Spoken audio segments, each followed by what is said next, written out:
Hey, brothers and sisters from the StarkNet ecosystem. Welcome back to the Star Cafe. This is Nurstar speaking, your personal Stark barista. And once again, we are ready to delight you with some very special StarkNet content. So, my friends, happy Friday to everybody. I hope you've all had a very good week so far. And in order to close it in the best way possible, today we are going to speak about one of the first DeFi platforms that started building on StarkNet about 14 months ago. And we're hosting one of their co-founders to celebrate their recent mainnet launch and to talk about their overall journey on StarkNet so far.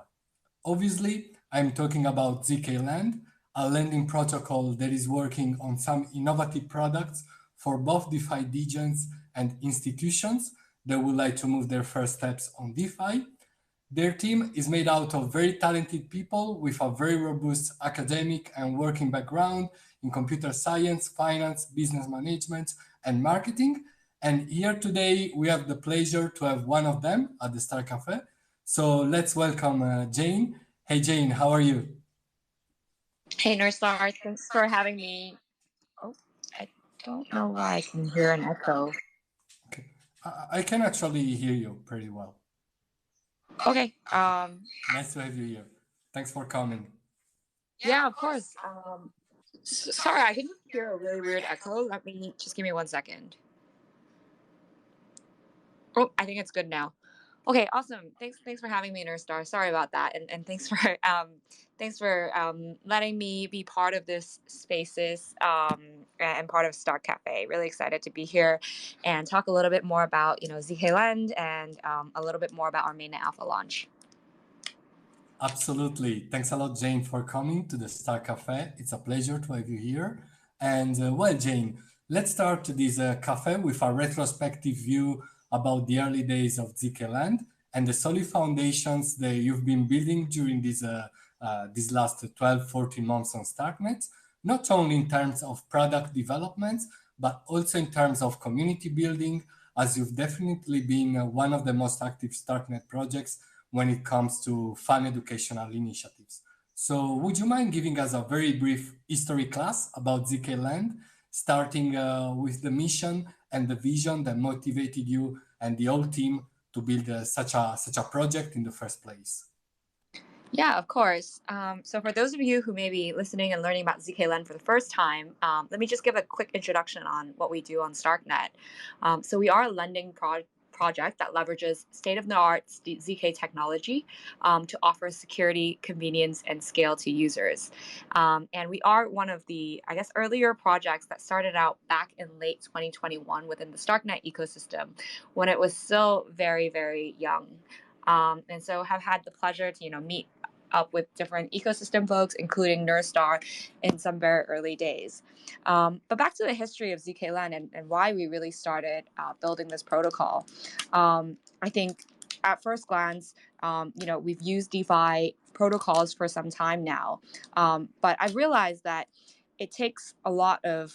Sorry, let me start again. I guess it takes the congestion on L1 and the whole I guess this whole scalability issue really came to mind when I started doing something like depositing $500 worth of Ethereum into L1, and I realized that the gas fees in general just cost more than what my transaction amount was.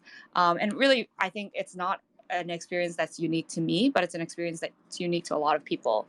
So, the question came where we're like, how do we actually bring a really smooth user experience, and how do we bring relatability to retail users on Ethereum? And I think the answer really came about when Jonathan started looking into ZK technology and really started thinking about, okay, how will ZK technology really solve the scalability issue on Ethereum layer 2? And so Jonathan, who's had a lot of experience on having built perpetual exchanges as well as synthetic protocols, he really thought that ZK solutions would be kind of the end game for Ethereum scalability. And at the same time, Brian and I, both coming from a finance background, we felt that we would be able to help build one of the core building blocks of DeFi on a layer 2 ecosystem known as StarkNet. So sorry to go back and forth a little bit, but the genesis story of how zkLend started was really around us as users really experiencing or having some bad experiences on Ethereum layer 1, and realizing that L2, the whole L2 story is still very early, especially when it came to zk rollups, and that we would want to be one of the core primitives on the network from day one. Yeah, so I guess that's kind of the genesis story of zkLend, but I've talked about it a lot, and maybe what's more interesting is how the protocol and how our community building has actually evolved over time. We started building in 2021, and I think there were a lot of expectations around L2 2022 summer, and people were really excited. But I think what ended up happening was obviously with the whole UST Luna crisis and the FTX crisis, the crypto space did indeed slow down. And Nursa, I remember doing a Twitter Spaces with you, I think last year back in April, when all of this was just unfolding, and thinking about what it really meant for builders and ecosystems like Starknet. And I think it's been a year since, and I would say while the innovation hasn't stopped, you know users have definitely in some ways shied away from blockchain and crypto, but my conviction, and I think as a team our conviction is still very much there, which is why we continue to build on Starknet.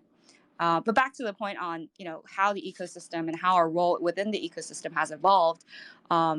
We I think we were very early, and what that really meant was there was a lot of I guess there was a lot of like education, and there was a lot of ecosystem activities that we really sought out to build. For example, we attended Dev Connect back in April of 2022 with a couple of protocols. We hosted something called Stark Friends, and back in the day, it was like a mixer with only 50 people. But then we continue to host events across Asia, including the Starknet meetup in Singapore, and we started doing a lot more ecosystem activities, and we saw that the ecosystem really grew over the past 6 to 12 months. And I think our role within it really changed from maybe being an educator to being more focused around community building for both our users as well as ecosystem folks as well.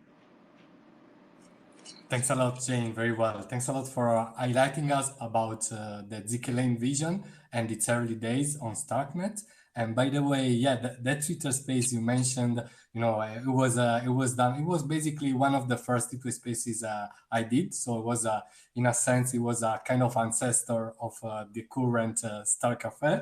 So it's very nice to remember those days. Yeah, I remember. I recollect that it just, we did it like during the week that all the drama around the Lunaterra unfolded. And this year has been quite tough because, as you said, many let's say tourists left the blockchain space, and now it's difficult to gain their trust again. But I think in terms of developments, we are doing a great job, and I think better days are about to come once again. And having said that, let's speak a bit about the mainnet launch of zkLend. And first of all, I would like to praise zkLend for a fact that I think that you, in the sense, you could have been able to ship the mainnet even many months ago, but you took a very wise decision to to wait for a bit, also because there was the change in some changes about the Cairo programming languages that evolved itself, and now we have to make sure that all contracts migrate to Cairo 1.0. So you took the wise decision to wait for some months in order to bring on mainnet at least the alpha version of the best alpha version possible.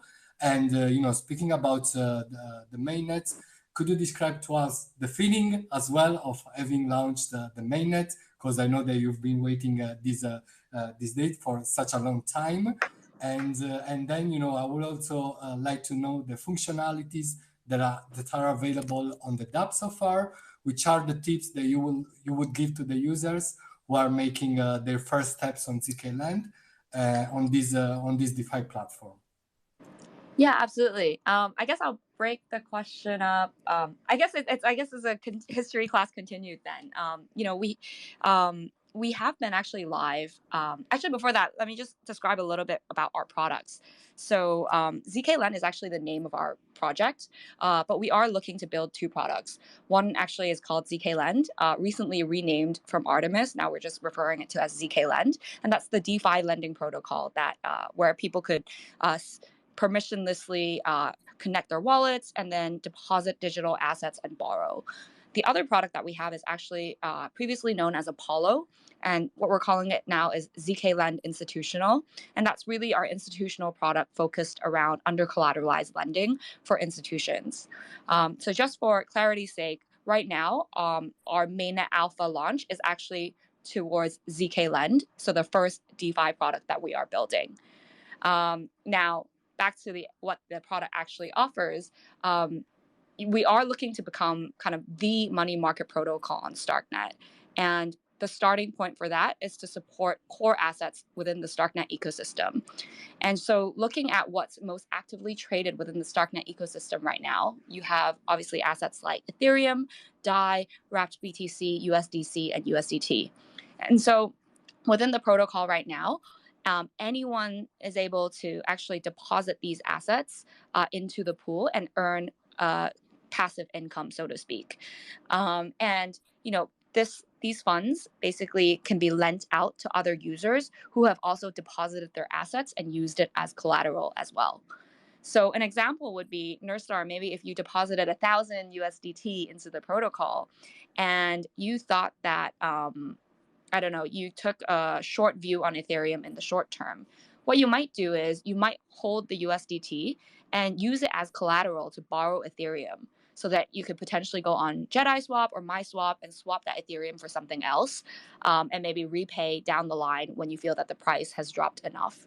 So there are lots of use cases for money markets, but it can be anywhere from earning passive income to actually leveraging or even hedging some of your positions when you don't want to trade in and out all day. I see. Yeah. Are you over, or you will? Yeah. I was going to take a pause, but I can keep going. So I mean, I talked a little bit more about features now, but we are still very much in mainnet alpha stage. And what that really means is we're obviously far from the end state of where the protocol wants to be. But what we firmly believed in is we wanted to launch now because we felt that the StarkNet ecosystem is really picking up, especially with relating to DeFi. We've obviously seen a lot of AMM swap volume pick up. I know that Carmine, for example, an options protocol went live a while ago. And there are lots of other protocols looking to go live within the next month or two. So we feel that it's really important to have a money market, an anchor money market in place to really facilitate other DeFi activities within the ecosystem now. But that being said, we are looking to rewrite all of our contracts in Cairo 1 and do a proper mainnet drop in September, complete with other features such as TVL locking, as well as staking campaigns.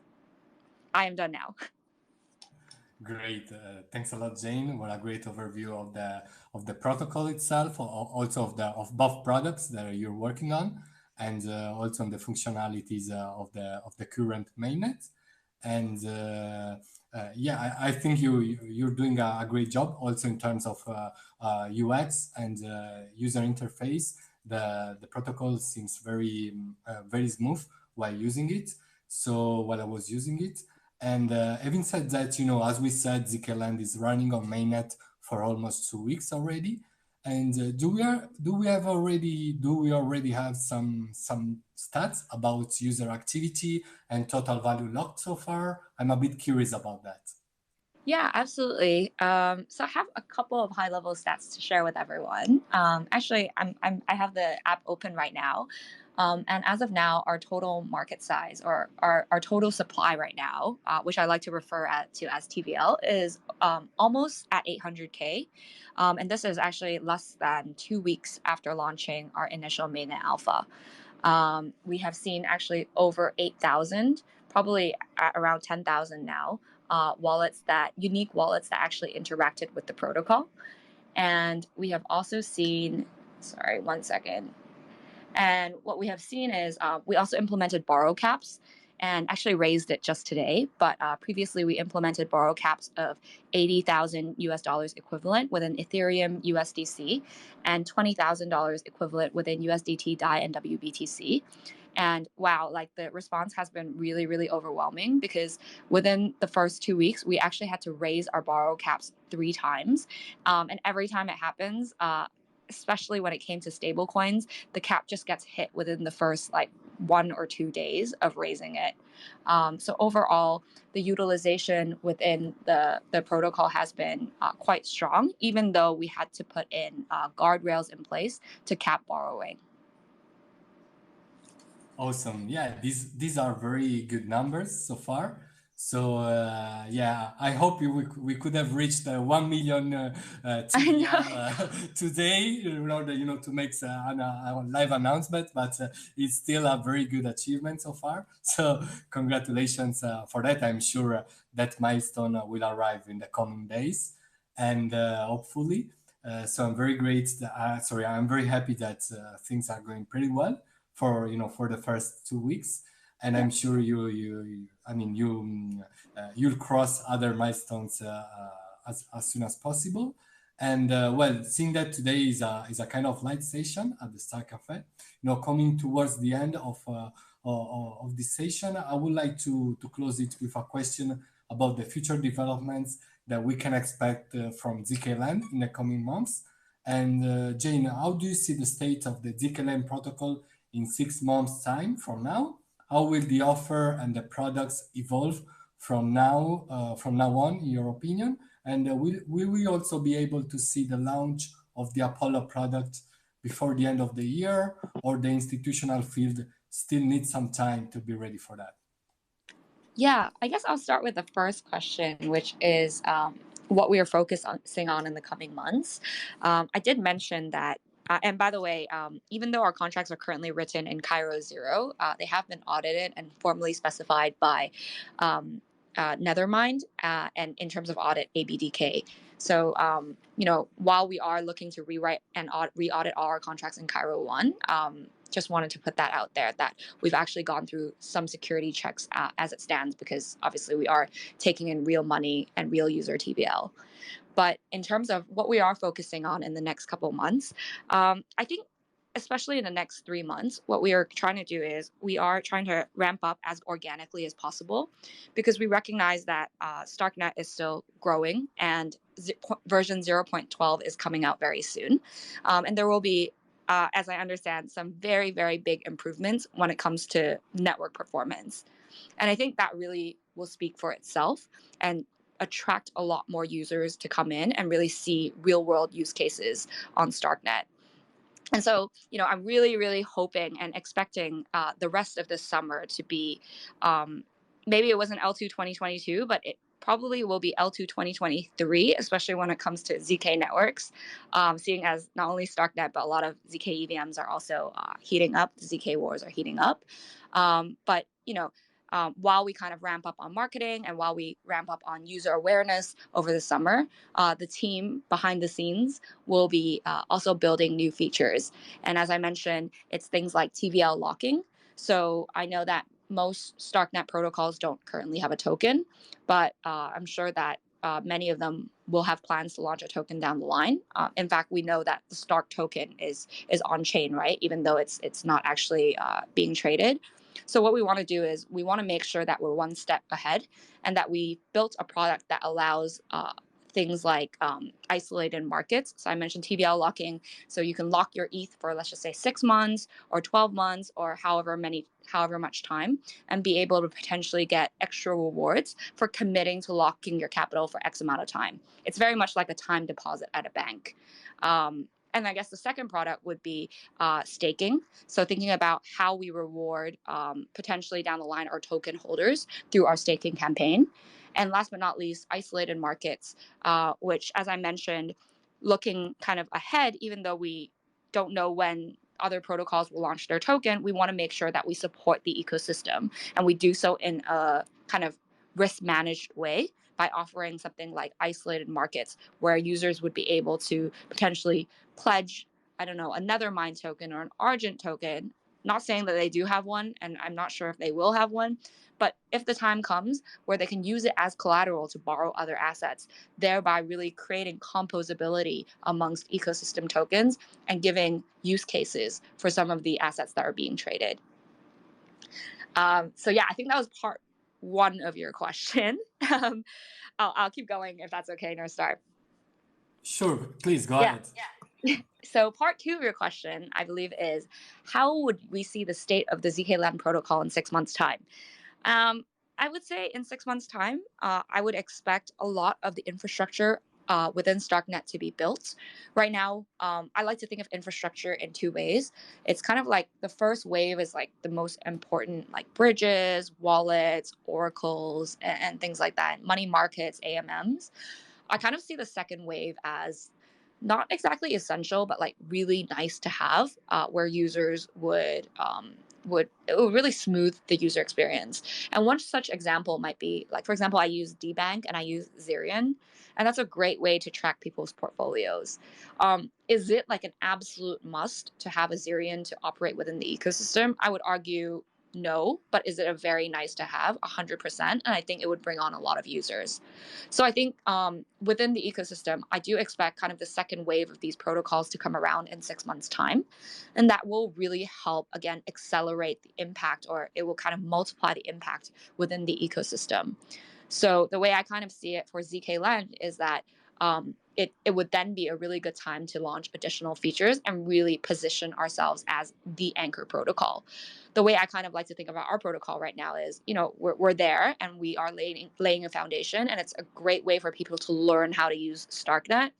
But 6 months down the line, it's not only going to be about learning how to use StarkNet. It's going to be about like actually finding use cases where they not only trade on an AMM, they might be trading perps.